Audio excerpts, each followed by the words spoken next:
বাংলাদেশের প্রচলিত আইনে যেকোনো ধরনের জুয়া ও বাজি ধরা পুরোপুরি নিষিদ্ধ, এমনকি নিষিদ্ধ এসবের প্রচার প্রচারণায় অংশ নেওয়া। তবুও বিভিন্ন সময়ে জুয়ার ওয়েবসাইটের শুভেচ্ছা দূত হিসেবে নাম শোনা গেছে ঢাকাই সিনেমার চিত্রনায়িকা অপু বিশ্বাস, মাহিয়া মাহি, পরিমণির মতো তারকাদের। এবার সেই তালিকায় যুক্ত হয়েছে ঢালিউডের আরেক নায়িকা নুসরাত ফারিয়ার নাম। সম্প্রতি অনলাইন গেমিং প্ল্যাটফর্মের একটি জুয়ার অ্যাপের শুভেচ্ছা দূত হয়েছেন নুসরাত।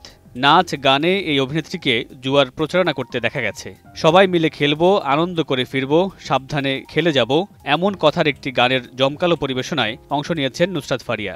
গানের শেষাংশে তাকে বলতে দেখা গেছে, প্রতিষ্ঠানটির সঙ্গে পথ চলায় আমি ভীষণ রোমাঞ্চিত।